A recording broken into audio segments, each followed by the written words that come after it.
All right, well, thank you all for coming back again today. So this is the second of two of the Steenbock lectures given by Professor Tulio de Oliveira.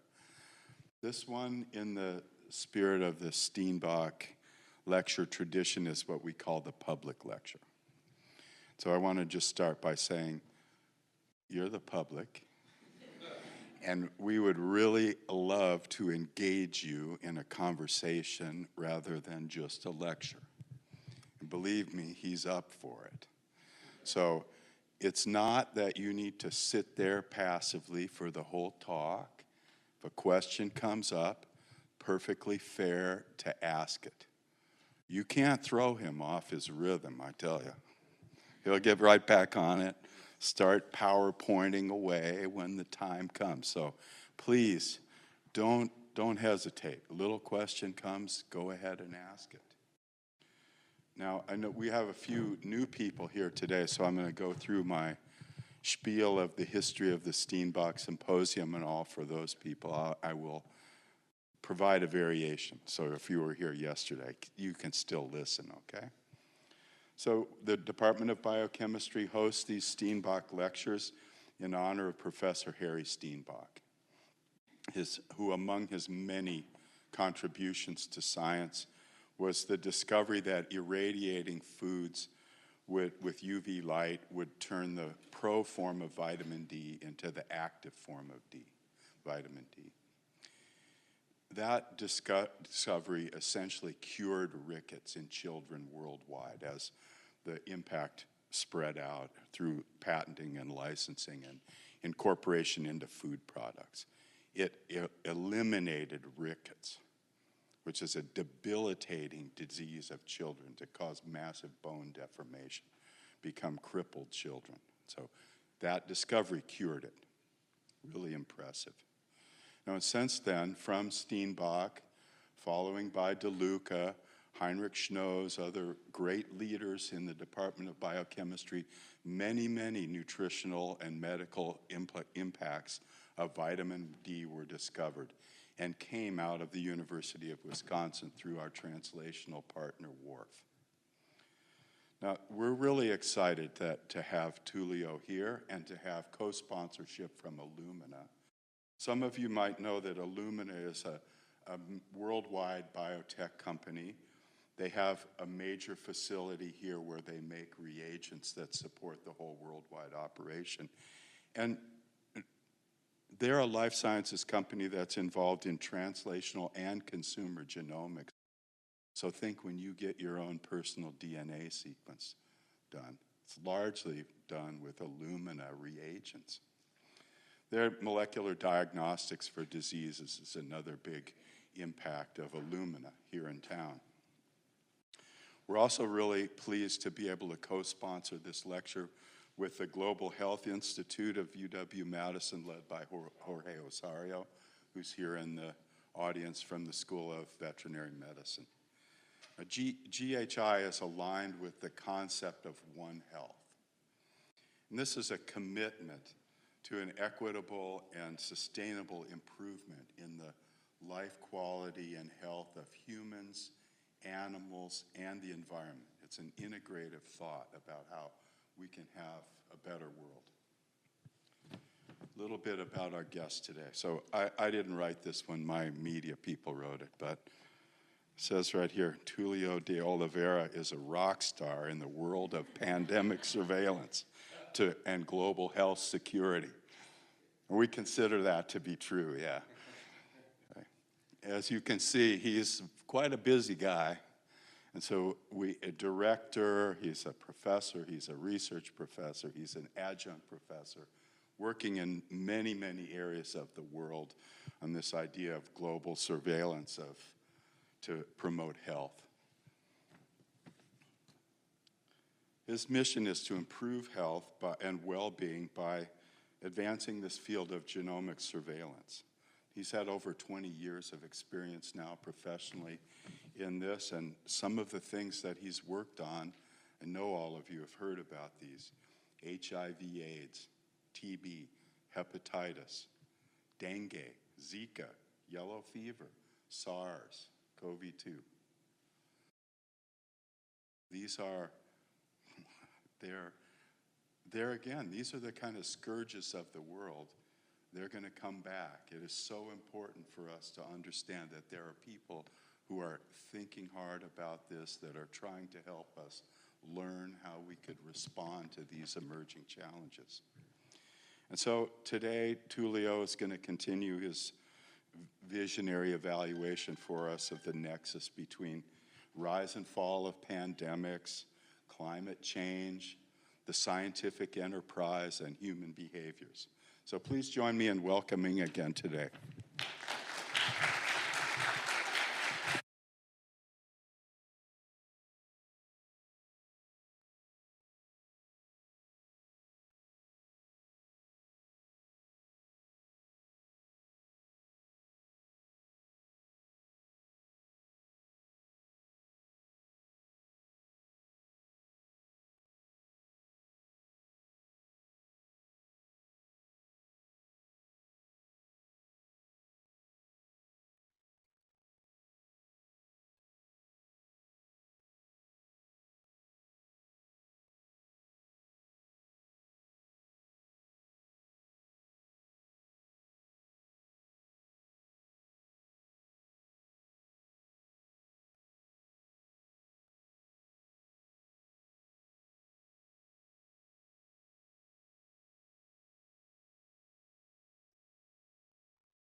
Yeah.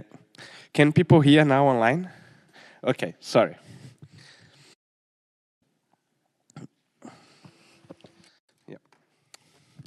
So we set up that in South Africa. We have 9 provinces, which would be 9 states, and we managed to put all of them working together. Yeah. Huh? It's back up. It's back on. It's back on. Okay. Thank you. Yeah. Is that okay? Okay. And so a lot of times it's difficult to make states work together. I don't know, what did you find in the US? Was easy to make all the states work together during the pandemic? No. No, yeah. But you know, sometimes we managed to put 9 states to work together in real time. You know, sometimes what's the most difficult thing is to make universities next to each other work together. Some of the big challenge, for example, was to get University of Stellenbosch and University of Cape Town. At that time, I was in the other coast at the University of KwaZulu-Natal, and I found the head of the virology program at UCT and say, can we put a network to work together? And then she said, yes, on the condition that the person from Stellenbosch do not work on that network. Okay, I found the one from Stellenbosch. Can we put a network work together? Yes, on the condition that the person from UCT do not work. And then I told them, okay, can you both work with us but not with together? And they say, okay. So a lot of time is just realizing that we have this kind of gentle silos and competition. Sometimes this happen not only across universities, it's happen also across departments, no? It happened until our own universities, yeah. And I have a mic here if anyone wanna ask question, yeah. So that was the first thing, is to put that work together. How we managed to do this, a lot of time you have to go up to the top. So we went up to the top of the CEO of what you call the National Health Laboratory Service, that is the second author in the paper, Colega Milicena, yeah. And to the Minister of Health, he stabilized that, make everyone work together and release the funding. And then I went yesterday and I discussed a lot of what we have done. We have detected multiple variants. We started one of the first national comprehensive programs in the world. When we detect multiple variants, then the IT is not the best here today, but that's okay, yeah. When we detected multiple variants, then what we did now is say that's not enough to work just within genomics. We have to bring different disciplines, yeah. And sometimes even more complex, because a lot of times the communication, yeah, that different. So we brought genomics, virology, immunology, clinical trials, epidemiological modeling to work together. I helped to coordinate with a colleague of mine over 500 scientists that would meet every week to exchange data in real time. Yeah. How we did that was quite a simple way. Yeah. Our government, they went to release a big grant. They went to award to me SPI to distribute to other people. And I say, no, that's not going to work. I request not that, to award direct to the PIs, and they could run the different program. And that worked very well. We did multiple clinical trials. We did the immunological aspect of the virus. We did a real virology. We did modeling. And then in the end, what allowed us to do is then to compete internationally to become the first mRNA hub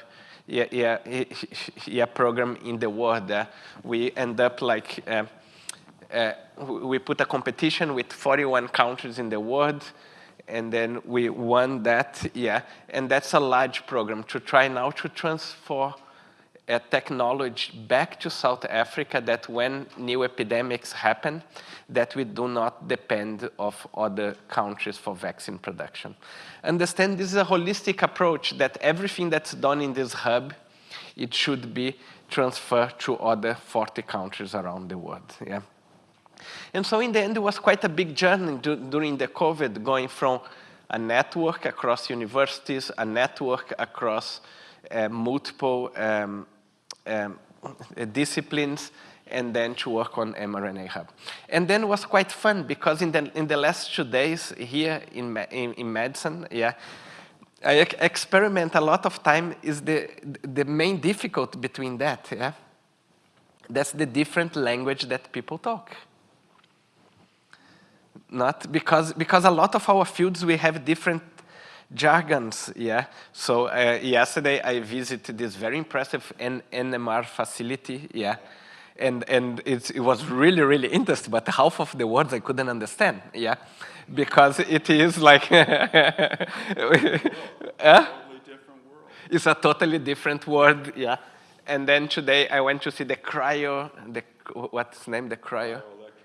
The cryo-electron microscopy is very, very interesting, yeah? And then again, it's different words, yeah? And I spent the morning with your HIV/AIDS vaccine development program in Madison, which is phenomenal. It's one of the global leading one, with working a lot with macaques. It's also a different word. And a lot of times, how can we learn to talk together? I think that's the biggest challenge in the scientific field.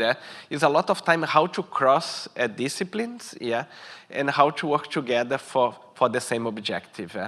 But I found fascinating, and I'm gonna have a few questions for you. Yeah. South Africa,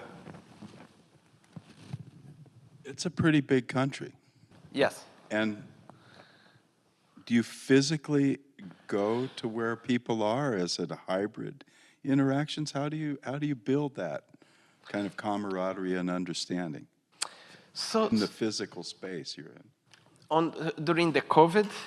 Yeah, or even now, how do you sustain it then? Okay, so one thing that helped in South Africa is that a lot of we already had big networks that we deal with our two big epidemics, HIV and TB. So we build a lot of that. And if you imagine, South Africa was in a good position from that, because we are talking about a virus, like HIV, yeah, and respiratory pathogens like TB. SARS-CoV-2 is completely different, but a lot of time what we need is the true expertise, how to deal with respiratory pathogens, yeah, how to outgrow in BSL-3 labs, which we have dozens of those, yeah, and how to deal with virus, yeah.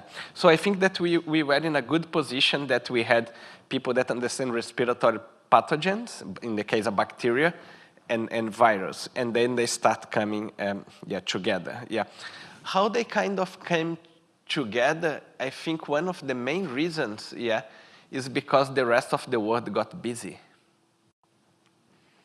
Because normally what's going to happen in a lot of countries like South Africa is that you're going to have collaborator X, University Y, just give one for example here, yeah.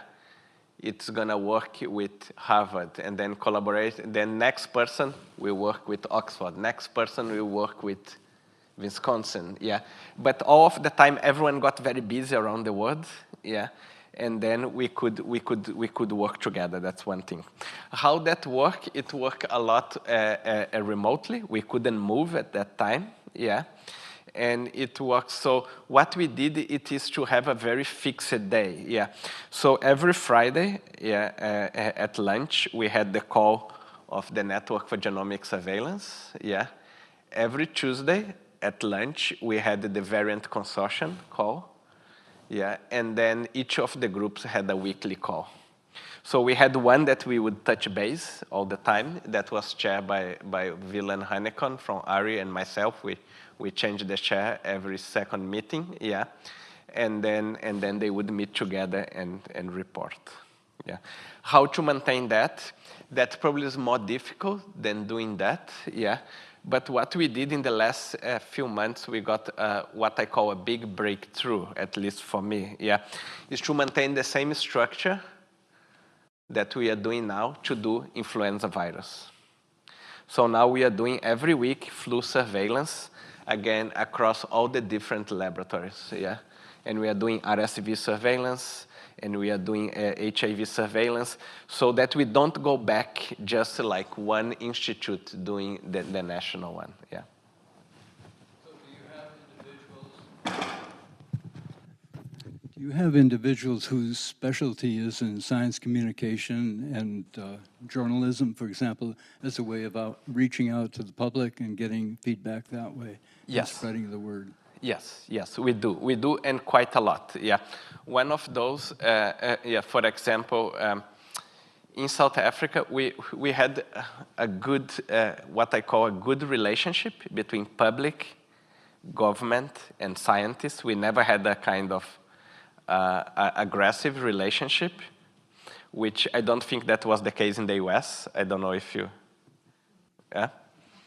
And one thing that helped a lot is that our government didn't swing from saying that this virus is no problem to next week lock down the whole country, and then this week, like, oh, we don't care about mask, and next week everyone should use an N95 for people that work in hospitals.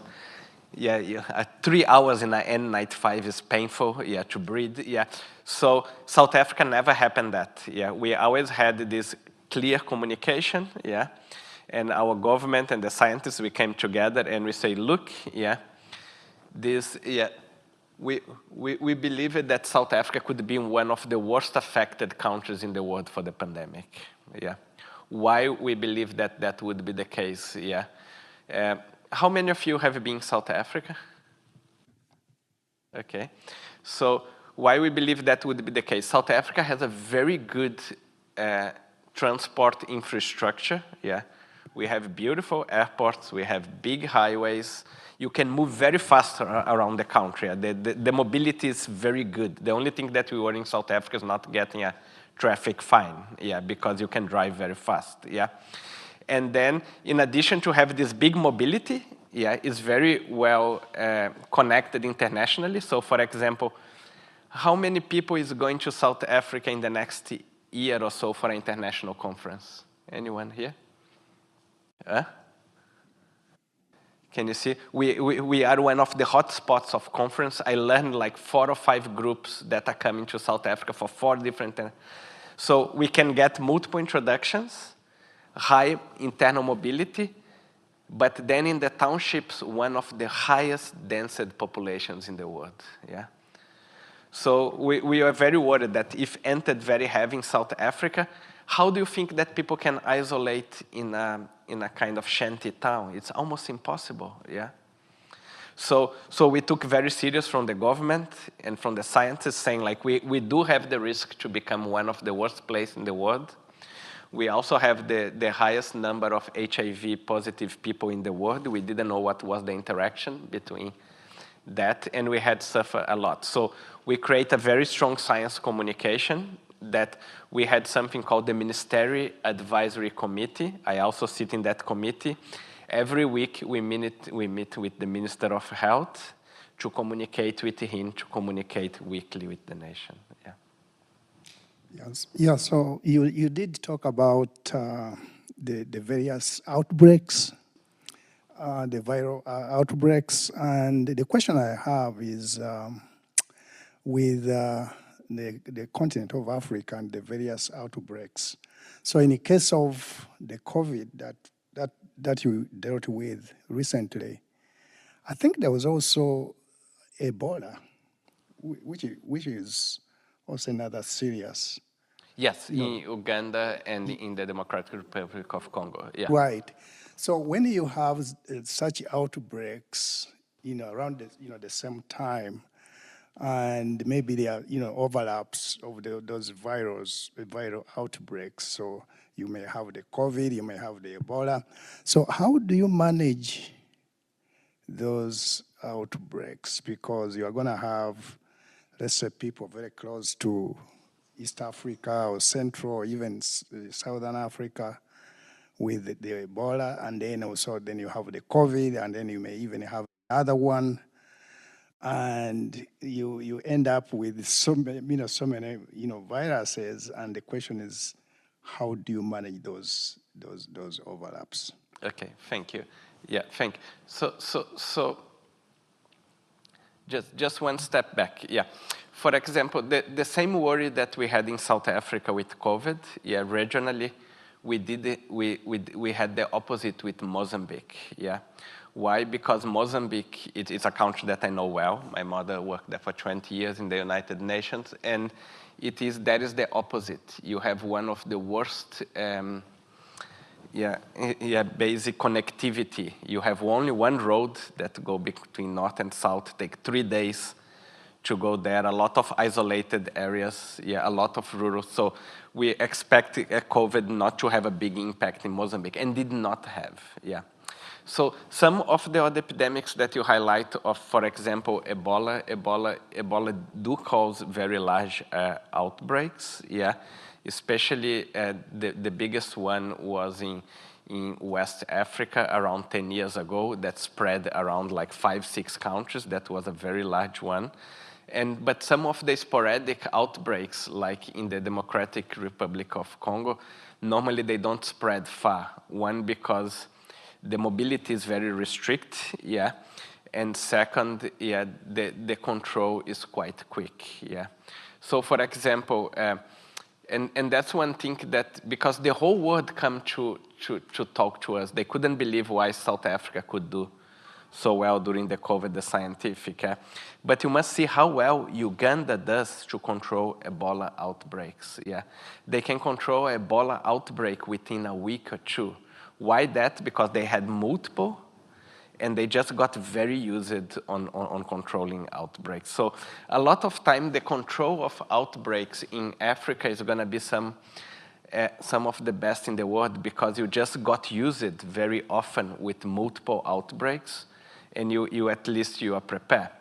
Unfortunately, I cannot say the same to the United States of America. I don't know if you find that. So for example, now we have the potentially outbreaks of H5N1, that is the one that entered the dairy industry, and that has not been like kind of completely controlled. So a lot of time is just expertise on dealing with the epidemic. I don't know if you disagree with me. No. Yeah. So. Yeah. So those overlaps within Africa is sort of manageable, but in other parts of the world, I think they could also have such overlaps. But I was trying to ask in general, when you have, overlaps, let's say the one virus, outbreak overlapping with another one, and you want to manage them to, at the same time.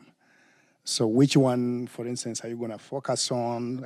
If you focus on one, and then the other one will get ahead and that kind of thing. Yes, that's true. And we have some real case examples.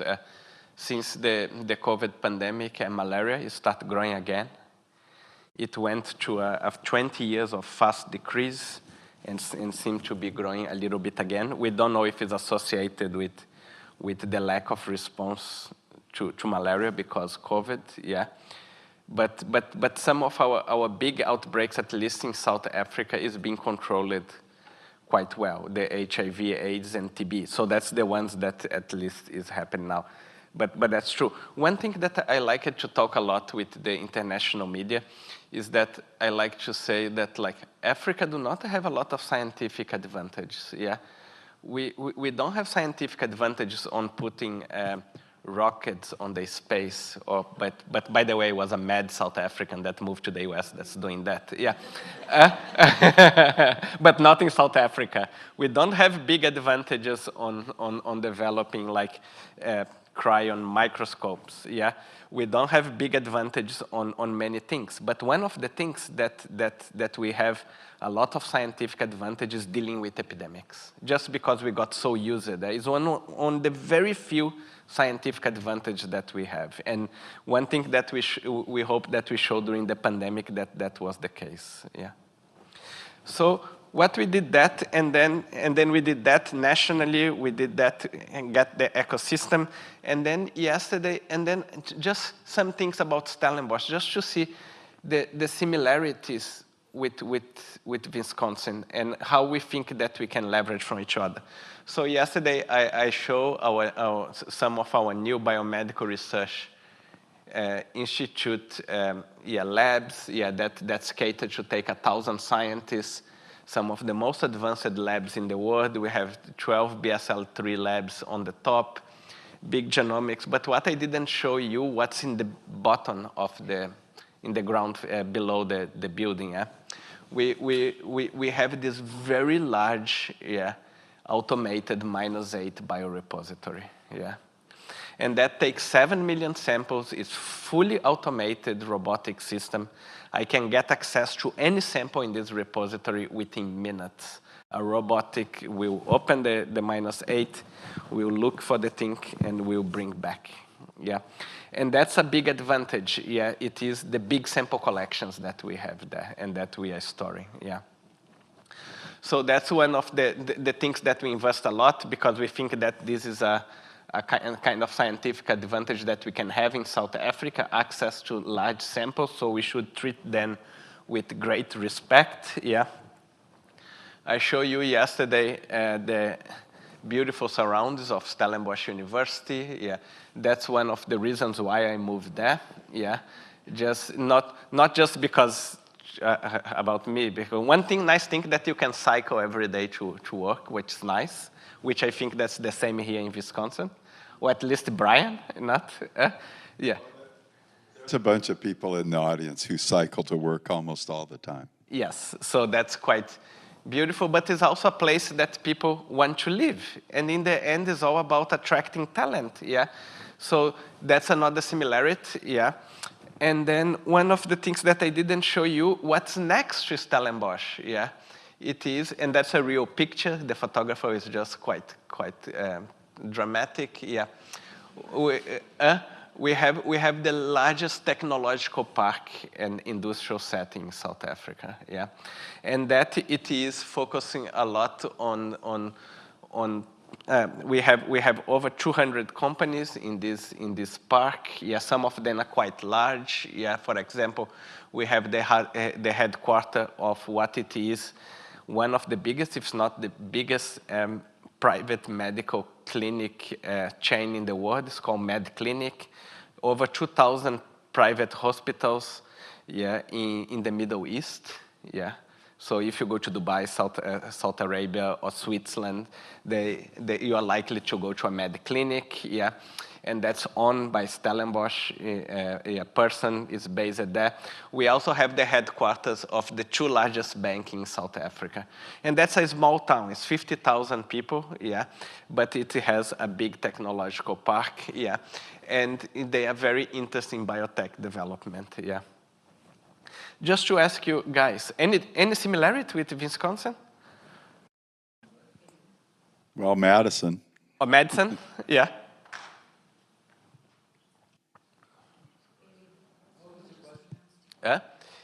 Is that any similarity of our ecosystem? A beautiful city, a good university that you want to live, big investment in scientific facilities next to a technological park, or no? Well, as of today, we got $49 million in funding to be a bio health tech hub from the government. So around kind of biological health. So we also have a huge research park and a great university, and it's a beautiful place to live. So I think we check all those boxes.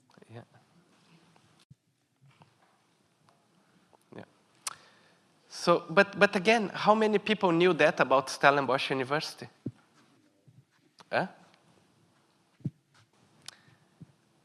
And how many people know that about Wisconsin, Madison, outside Wisconsin? What is?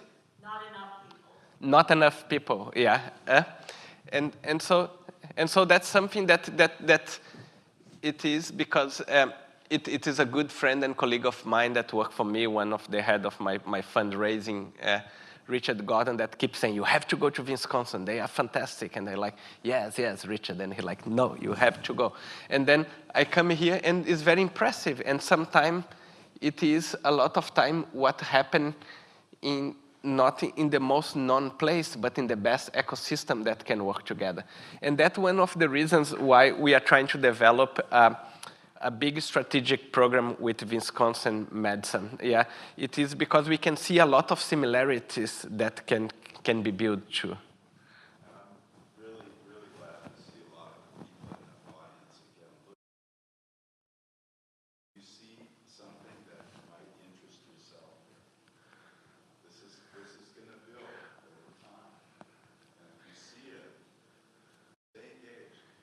Yeah.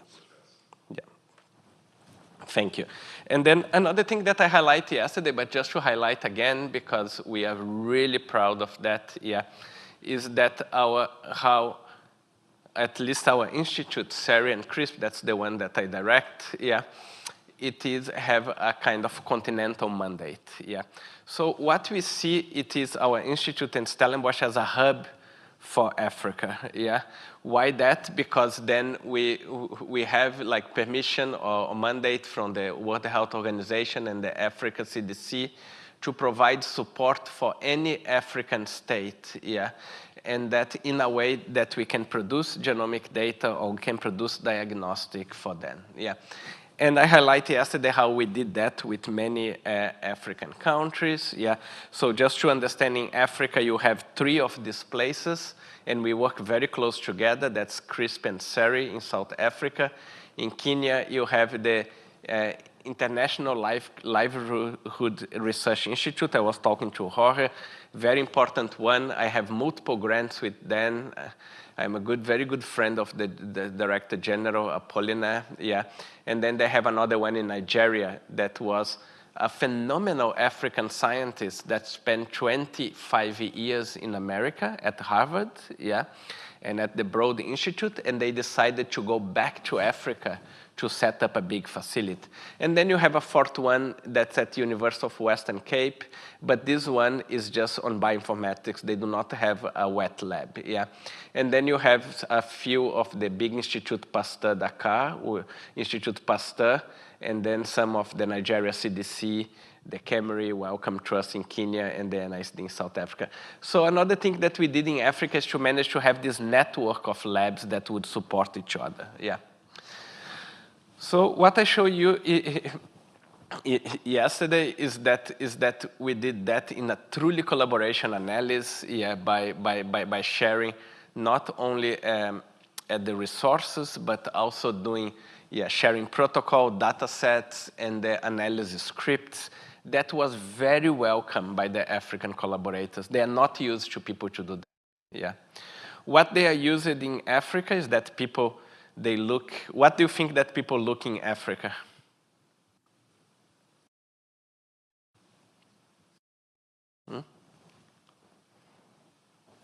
In our field, the main thing that people look in Africa is samples. Either samples or resources, yeah. They are not used that you help them to produce data, but help to analyze the data, send all the analysis script and train them, yeah.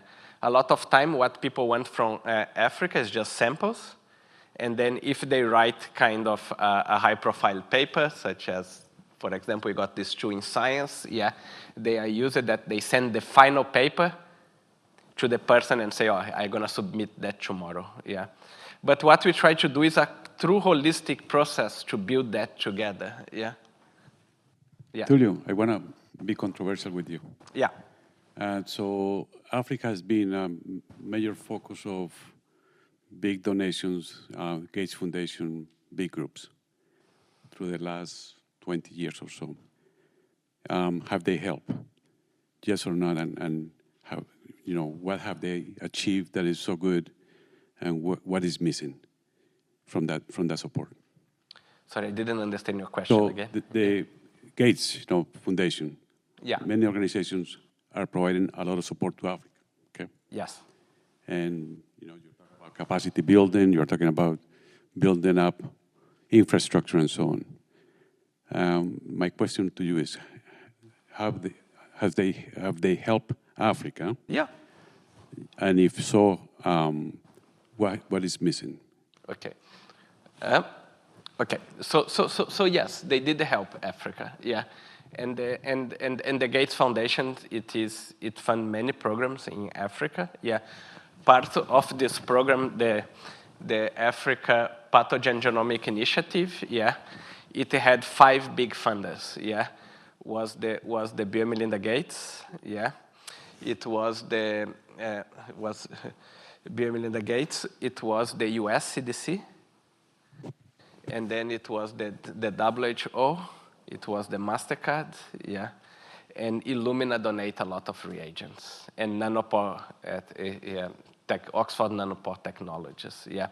So they had a big influence on this program, especially on setting up sequencers in almost every country, yeah, and provide reagents to respond to the pandemic, yeah. But then the question is, Jorge, how to sustain that? That's the very difficult question, yeah. Because when you go to African universities or in Latin America, yeah, we see all these laboratories with machines that now are not being used, yeah. So for example, today when I saw the cryon microscope, yeah, so it's a $7 million piece of machine, yeah. But how much it takes is take to just service that every year? About $2,000 a day for one microscope. Yes, but then how can you service that, yeah?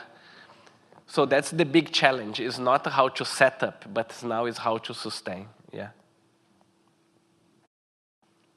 Did I answer your question? Yes. Are you always going to depend on those donations, or how are you going to create the infrastructure to self-sustain? So if we're going to depend all on the donation or self-sustain, okay, so let's pass this question back to University of Wisconsin, yeah. Could you self-sustain without what you call donations, grants, for example, from the NIH or the Bill and Melinda Gates or the funders? Could you? Not a chance. Not a chance. Yeah. I think one thing that is a little different between you and us is it seems that there is a stable funding support from the government for certain kinds of scientific enterprises here. And I feel like at the state level and federal level, this kind of swings. Yeah. In cyclic way. So it would be much better if it's even. Yes. We would. Yeah, it's been said that without WARF, without our federal funding, this would just be a small Midwest college with no impact. Yes, yes. So in the end, it's the same. What sometimes people call donations to Africa, a lot of time it means competitive grant applications, yeah. Which then, that's one of the things that we are really trying to do, yeah, with this capacity development training, yeah. So for example, we had a very large training capacity development, yeah, with lots of fellows, yeah, that came from short, middle, and long-term fellowships, yeah, and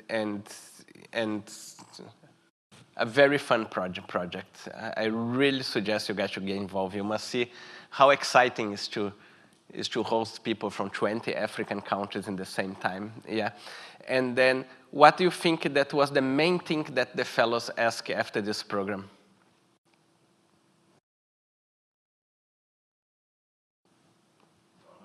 Where are the jobs, right? I mean, you educate them, and where do they go for their jobs? That must be an obvious question. And do they go home to the 54 countries that you had involved in this, or do they all go to the States and work as postdocs? Yes, so that's a very important answer that you did, yeah. Yeah, where is the jobs, yeah. So, but to be honest, the main thing that the fellows ask us, yeah, is that they would like us to train them on become more like us. This means that can compete for all the top grant applications in the world, yeah, that then can be awarded to then not only give them jobs, but to generate jobs, yeah.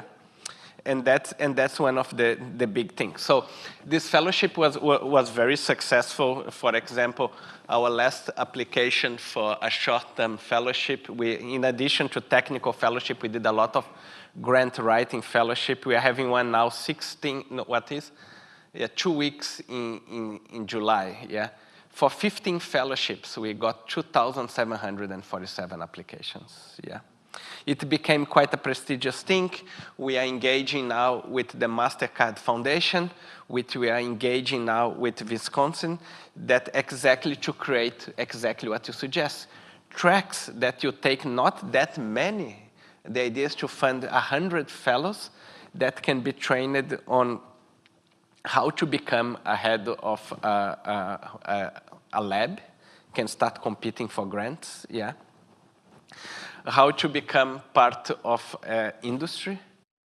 For example, can learn, I don't know if you understand how different is an industrial lab from academic lab, yeah? Who among the students have worked in industry before they came to education? Yeah. See, Yeah. we mostly know the academic Yes. route. And yes. I promise industrial lab is not a mess like the academic. Yeah, the academic, you arrive there is everyone. It's a nice mess. I think cleanliness is a higher standard in an industrial lab than academia. Yes, okay. So be trained now on how to be trained on GLP, good laboratory practice, ISO accredited laboratory pathology labs. So they ask us for that second one. And the third one, it is how to do biotech development, yeah. So we are engaged with them. We are likely to get fund to fund 100 fellows between these 3 tracks. And we thought that's one part of that, to engage with Wisconsin to see if you guys can receive some of these fellows. What do you think? Would it be something good for Wisconsin also? You're biased. Going back to the funding, do you have like the equivalent of NIH, where the NIH source of funding in South Africa? Yeah. Our whole network was funded without all national funding. In South Africa, in the case, it is what you call the Department of Science and Innovation. This is the department of the government that get money from the treasury, and they normally have to send to implementing agents. That's the South African Medical Research Council, would be the kind of NIH of South Africa. To be honest, they work very close with the NIH. Do you know that South Africa is the biggest country in the world, #1 on NIH funding outside the US? Oh, really? But do you know why that? TB and HIV. But the Medical Research Council have over like 50 programs with the NIH that they will match every single dollar. Yeah. Do you think that UW-Madison, we should be part of this? You see why we think this? So we had HIV, we had TB, but we also have our government that engage close, yeah. So for example, during the pandemic, every Sunday, yeah, do you know with who we have a call every Sunday around 5 p.m.? With Tony Fauci. Every Sunday, he had a call with South Africa, with Glenda Gray. I participate in maybe 10 or 15 of that calls that we would exchange. What are you seeing in South Africa? What are you seeing in the US? And some like that, yeah. So unfortunately, it's not every African country that's putting money, neither South Africa. I think that they put 1% of the GDP on research, but they are trying to increase that. It's still, our funding probably 90% still coming from internationally, but South Africa tried to put a lot of funding nationally. Just because, why that's important? Because then they also feel owning the network, yeah. This program and that, yeah, the South African Medical Research Council, both in the genomics and the variant, they put $20 million, yeah, which is not a lot of money, but it is not very little for a national government, yeah. So is the matching that is done in terms of support, matching the NIH, is that done in terms of resources or money, funds? Does it stay in terms of university infrastructure or government infrastructure? How do they do the matching? Okay, so they do the match in two different ways. Yeah, we have a lot of what we call combined calls. So that's calls that are done between the Medical Research Council and the NIH. That one they normally match $1 per dollar. NIH put in that and do a combined call. Yeah. Sometimes it is what is be more efficient. So for example, the NIH now decided, because HIV incidence is decreasing everywhere in the world, yeah, that would be more cost effective and a better value for money for the NIH to give the whole AIDS development clinical trial budget to South Africa. So they just award $100 million to South Africa, to the MRC, to run the AIDS, the HIV clinical trials. This is not just to be kind to South Africa, but they identified that would be much efficient for the money to be run in South Africa than to be distributed, widely. So that's one thing. The other thing, it is, for example, this building, that we put $400 million, Do you know how much money comes from outside?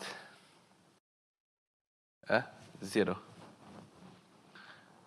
Our university and our government decide to put all the money themselves. Why they did that? Because as we went around, including South Africa and other African countries studying models, if this kind of big investment start with a big funding, for example, from the Howard Hughes or from the Wellcome Trust or from a foundation, it is very difficult to make them live in the long term, or not live. It is it is make very difficult to better resource allocated between the building.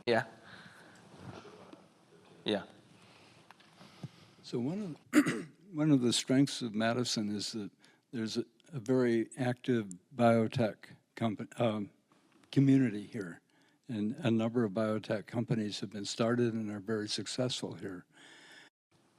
That depends on private investment very often. Private investors taking a risk, putting their own money or somebody else's money into an investment and developing a company and hopefully successfully. But a lot of the money that comes in is private. Yes. And this is obviously a great success story here, and I guess Moderna is a wonderful example of that as well, and Genentech, all the big biotech things. So what kind of private investment atmosphere is there either in the Stellenbosch area or throughout South Africa? Yes, thank you. So at the moment, we do not have a very large biotech industry, and that's one of the vision. But Stellenbosch, next to Stellenbosch, it is this big technological park. So this place is just the picture of the new campus of Capitec, which is now the second. Or in size, the biggest bank in South Africa. 10,000 people work there, It was founded in Stellenbosch, So Stellenbosch, every year, they get 1/3 of the income from alumni donations. So they also have a very big donation back to the university from people that did very well in business. We have it's mostly concentrating fintech and private Medicare clinics, that are giving back to the university, So at least what we have there, we have the potential investors, At the moment, there is hundreds of companies on fintech, financial technology, in this technological park, and we think that the next one could be related to biotech, Did you say 1/3 of the university budget comes from donations from alumni? Yes. Did I hear you right on that? Yes. Where are we? Steve, where are we?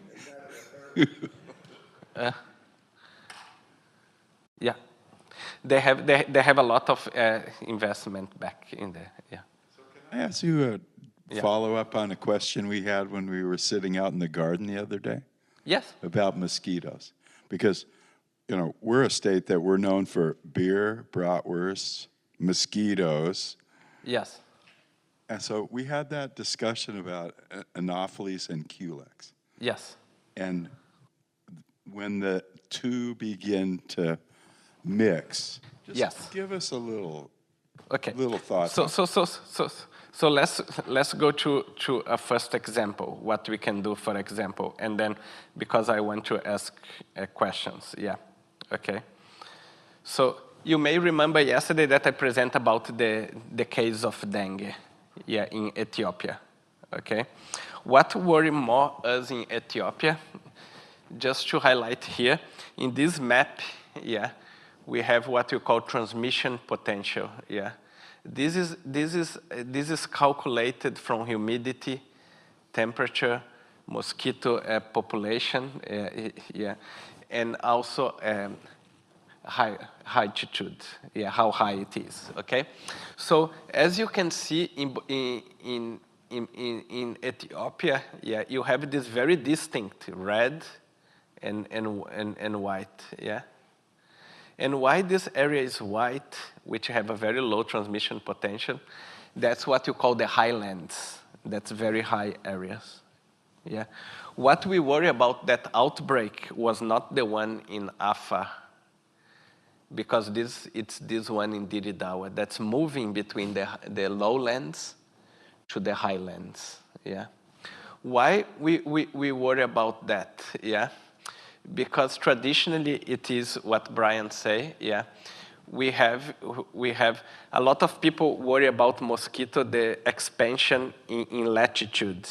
when go like from the tropics to the north and the south, And that's a problem. The thing that we worry the most, at least our group, it is the expansion of mosquitoes not only in latitude, but also in altitude when they start going to the high areas, and in the latitude when two different mosquito species is starting to overlap, which is beginning to happen anywhere in the world. So these two mosquitoes are what we call Aedes species. That how much Aedes you have in Colombia?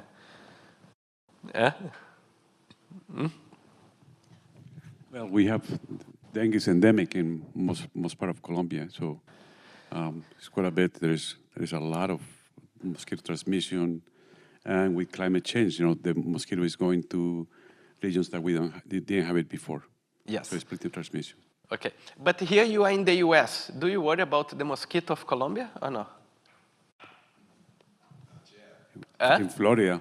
Not yet. In Texas and Florida. What is? I work in Texas and in Florida, Yes. And which kind of mosquito you have here in? Lyme's disease. Lyme's disease, right? Yeah, you have Lyme disease, but which kind of mosquito species you have? That's a tick disease. Yeah. So we don't have the Aedes aegypti up here because we have more the Albopictus is more spread in the U.S., which is it doesn't transmit dengue very efficiently, but it transmits other pathogens. Yes. So we have the Aedes that normally you have Aegypti and Albopicus. Albopicus tend to live at a little bit colder area, And then you have a third mosquito that you call the Culex, And that one is very widespread in temporary area. That would be the majority of your mosquitoes here. But what's happening in many places in the world, for the first time ever, they are beginning to overlap in the living areas, It's starting to cause a potential of transmission of the same pathogens to other mosquito vector, which then can spread much, much faster. So that's one thing that we are beginning to worry, We worry that, for example, in a country that with high altitudes, But we also begin to worry that with other countries. So, for example, Here, last year you also had the biggest outbreak of dengue in Italy. So just to ground you, Here it is the month, yeah. That's 2023, yeah. Here is the number of cases, yeah. Here normally it is the mean and median for the last 7 years. So normally Italy record maybe 10 cases a year, yeah. That's normally not local transmission, is imported, yeah. And last year they had the first outbreak, yeah, that was detected. And they think that probably like 100 times bigger than that, yeah. And when you see that, yeah, where was distributed these cases, yeah. So for example, yeah, in 2000, so that's the number of cases by year. Can you see the big jump last year? And then it was distributed in the Northeast, Lombardia, yeah, Lazio, and in the South, yeah. So Tulio, we have here Midwest Center for Vector-Borne Diseases. It's here in Wisconsin, so there is a potential area of strong collaboration with you. Yes, yes. So one thing that we like to say, if you don't worry about all these outbreaks, yeah, now, yeah, you should start worrying for the next, few years, yeah. Is the overlap that you're having between the mosquitoes with altitude a function of the climate changing, or are the mosquitoes genetically modifying? It's most related to climate change, yeah. And not only just climate change, but climate change, how they affect epidemics is in 3 different ways, yeah. The first one is what you call the gradual increase of temperature, which we think that's one of the reasons why it caused the big outbreak of chikungunya that I showed yesterday in Paraguay, and a new strain that emerged in Senegal. I'm gonna mention that now. The other one, it is extreme climate events, yeah, that are very difficult to predict. And that sometimes, for example, the big outbreak of dengue that happened in Pakistan was followed after the floods. They normally did not have dengue, yeah. And that is sometimes a big extreme event that may change the environment and get an outbreak. So unfortunately, it's getting a little bit more difficult to predict the extreme events. I don't know if you're finding that here in Wisconsin, yeah? Yeah, and the third way is that what people do not realize, but is the one that we think that really affect, is what you call climate migrants, yeah?